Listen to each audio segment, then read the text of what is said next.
à toi qui en cet instant écoute ce podcast. Je m'appelle Patricia Verneret, je suis auteure, formatrice par la voix et coach de vie.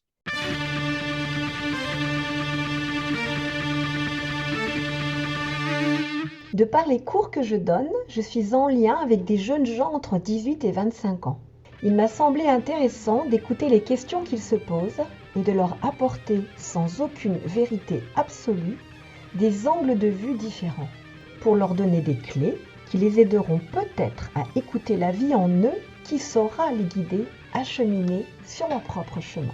Et c'est aussi, peut-être parce que j'avais écouté, un podcast là-dessus aussi, sur les débats et tout ça et des fois, il expliquait, le gars qui parlait qu'on n'écoute pas assez, en fait.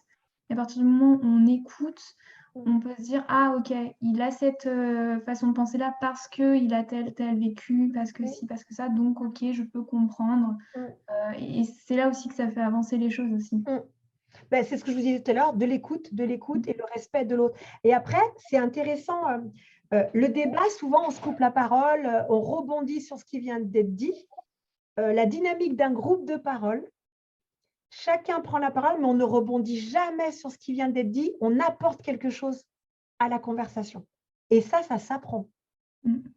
Et il y a aussi l'idée, vous savez, et ça, c'est le problème, c'est les généralisations. Quand vous dites je ressens ceci, je vois les choses de cette façon-là, ça ne veut pas dire on devrait voir les choses de cette façon. Vous voyez ce que je veux dire? La généralisation. Et donc, on a beaucoup à apprendre sur la communication, sur la façon de communiquer et d'exprimer les choses les uns avec les autres.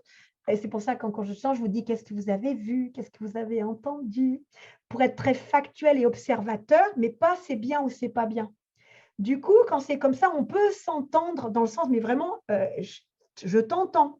Je ne me mets pas tout de suite en réaction parce que je me sens accusée ou je me sens attaquée dans ma position. On parlait de l'homophobie tout à l'heure. Il y a des personnes, en fait, si on est homophobe, c'est qu'on se sent attaqué. On le voit comme une attaque personnelle et une mise en danger personnelle.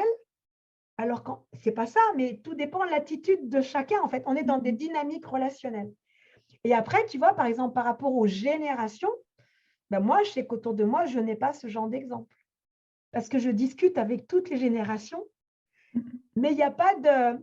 Je ne leur dis pas comme ça, tu ne devrais pas penser ça, je peux comprendre. En fait, il n'y a pas de jugement, tu vois ce que je veux dire? Et c'est passionnant d'entendre des choses où vous dites, mais mon Dieu, mais qu'est-ce que je suis contente d'être née aujourd'hui parce qu'ils n'avaient pas le choix à ce moment-là. Vous voyez ce que je veux dire? Mmh. Ou ils ne savaient pas qu'ils avaient le choix, ou peut-être que ce n'était pas possible du tout, quoi. Moi, je vois en tout cas en tant que femme, ah mais mon Dieu, mais qu'est-ce que je suis contente de ne pas être née au temps de ma grand-mère, hein. Qu'est-ce que j'aurais fait? Est-ce que d'abord j'aurais été capable enfin, parce qu'il y a ça aussi, vous savez, c'est facile de dire les choses quand c'est possible ou quand on l'a fait, Mmh. mais je sais que ma grand-mère était quelqu'un qui a voulu divorcer, même si son mari est mort juste avant le divorce. Mais à son époque, je me dis: «Waouh, mais quel courage il lui a fallu, quoi!» Ouais. Et avec, qu'est-ce que tu vois, tout ce que ça peut porter, tout le regard de la société. Mais pareil, on dit «la société», mais si on disait: «Telle personne pense ça», parce que en fait, si on ramène les choses, tu sais, en coaching, je fais ça, en fait. Quand les gens me disent: «On», le monde est difficile. C'est qui le monde? Bah, le monde. Oui, mais vous avez des exemples concrets? Et là, on a un exemple ou 2, pas plus. Et là, la personne se dit: «Ah non, c'est peut-être pas le monde, en fait». Mmh. Tu vois? Et donc, quand on ramène ça aussi à quelque chose de plus objectif et de plus dans sa vraie vie à soi et pas, tu vois, ailleurs, bah, on se dit: «Ah ben non, en fait», parce que ne pas être d'accord, ça ne veut pas dire être en conflit, hein. Oui, bien sûr. Mmh. Donc, donc voilà, c'est en tous les cas, on en revient toujours au truc, écoutez, qu'est-ce qui est juste pour moi? Écoutez et puis même moi, ce que je trouve hyper intéressant quand les gens vous disent des choses, c'est comment intérieurement je réagis, sans forcément le dire, sans forcément l'exprimer, à ce que la personne qu'est-ce qui est remis en cause chez moi? Qu'est-ce que ça vient bouleverser là, tu vois? Qu'est-ce que ça vient titiller? En même temps, ça peut mettre en colère et c'est OK, hein, mais j'observe que ma colère, elle vient, mais parce qu'il vient peut-être titiller mon sentiment fort d'injustice qui est très fort chez moi. J'ai besoin de justice, tu vois, par exemple. Ou alors j'ai besoin, je sais pas, j'ai besoin d'accomplissement et une personne qui veut me limiter, ça ne va pas aller, tu vois. Donc, en fait, souvent, ça vient raconter des choses sur nous, hein. Et le problème, effectivement, c'est que la plupart des gens pensent que quand ils ont une réaction émotionnelle, c'est la faute à l'autre. Alors qu'en fait, c'est nous. Pas la faute, hein, mais c'est quelque chose en nous qui vient d'être dérangé. C'était rangé et ça a été dérangé. Mais peut-être que de déranger, ça peut être intéressant parce qu'on va pouvoir ranger autrement après. Tu vois. Je ne sais pas, c'est comme si tu disais à quelqu'un qui un